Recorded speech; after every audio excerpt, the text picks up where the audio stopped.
सुरम्या शर्मा जी। राधे राधे। राधे राधे महाराज जी, वर्तमान समय में प्रशासनिक जो सेवाएं देख रहे हैं उनके लिए आपका क्या संदेश है, जो प्रशासनिक सेवाएं देखते हैं? हमारी तो यही प्रार्थना है कि आपको भारत सरकार ने जो पेमेंट निश्चित की है उससे अपने जीवन को, व्यवहार में जो खर्चा है, जो परिवार का पोषण है, उससे अपने जीवन को पुष्ट करें। घूस या किसी भी तरह से प्रलोभन में फंसकर अन्य धन को स्वीकार ना करें, क्योंकि उससे अधर्म हो जाएगा। यदि कोई दोषी पुरुष आपको रुपए दे करके अपने पक्ष में आपको करके बच जाता है और निर्दोष दंड पाता है, तो आपकी हानि हो जाएगी। वो रुपए आपके परिवार को बुद्धिहीन करेगा, क्लेश और अशांति पैदा करेगा और आप दुखी हो जाएंगे। यदि आप अपनी सेवा को धर्म मानकर, राष्ट्र सेवा मानकर, भगवत पूजा मानकर करें और जो पेमेंट मिलती है उसी से गुजारा करें, घूस या किसी भी तरह का प्रलोभन ना रखें, तो और नाम जप करें, तो इसी से आपको भगवत प्राप्ति हो जाएगी। क्योंकि राष्ट्र सेवा का एक अंग आपको मिला है। आप किसी भी डिपार्टमेंट में हो, राष्ट्र सेवा भगवान की सेवा है। जब राष्ट्र की बात आती है तो वो भगवान होता है। राष्ट्र हमारे लिए भगवान है। तो हम डॉक्टर हैं या मास्टर हैं या पुलिसमैन हैं या कोई भी है या आर्मी है, हम सब राष्ट्र सेवा में लगे हैं, सब राष्ट्र सेवा के अंतर्गत है। तो जो भारत सरकार ने हमारी फीस निश्चित कर दी है कि तुम्हें प्रति महीने इतनी पेमेंट मिलेगी, हमको चाहिए अपने पेमेंट से गुजारा करना, नमक रोटी खा के, भले साइकिल से चलना पड़े, लेकिन धर्म विरुद्ध हम बिल्कुल आचरण नहीं कर सकते। दोषी को कभी हम बख्श नहीं सकते और निर्दोष को कभी आँच नहीं आने देंगे। अगर ऐसी वृत्ति रखी जाए तो हमें लगता है वो सेवा भगवान की प्राप्ति का हेतु हो जाएगी।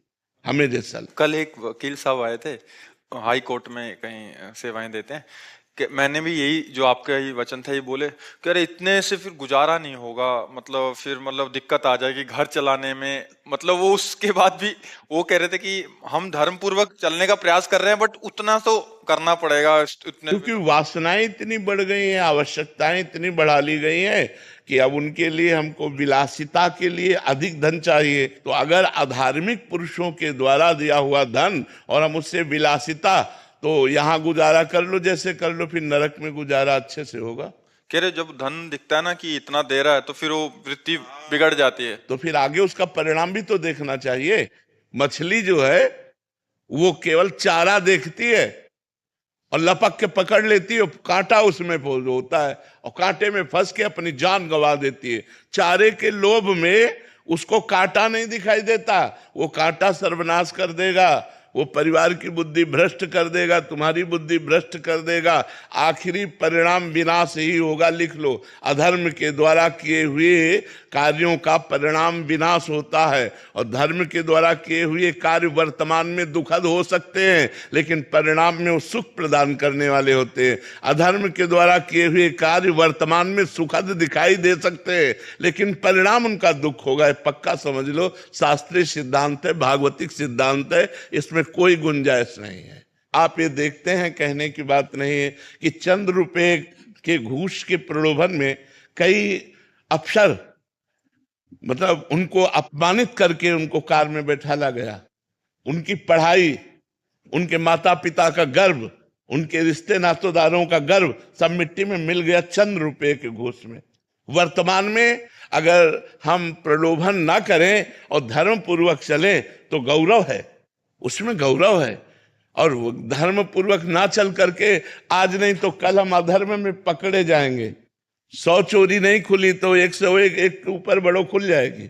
100 तक भगवान ने शिशुपाल से कहा हम चुप है, 100 के ऊपर बढ़ोगे तो हम सुदर्शन चक्र का प्रयोग कर देंगे। और जहां सुदर्शन चक्र प्रयोग हुआ और किसी के दर्शन में वो आ गई घूस, तो पकड़े गए, आप गए। तो इसीलिए अधर्म का तो हमें लगता है बिल्कुल नहीं। प्रशासनिक कार्यों का जो आपको जिम्मेवारी मिली है वो बहुत बड़ी जिम्मेवारी है, हमारे समाज की बहुत बड़ी सेवा है। अधार्मिक लोगों को दंड प्रदान करना और धार्मिक लोगों की रक्षा करना, निर्दोष लोगों को सुख प्रदान करना, दोषियों को दंड के द्वारा सुधारना, ये अगर इसमें हम प्रलोभन और भय का त्याग करके, तो यही हमारी भगवान की पूजा बन जाएगी।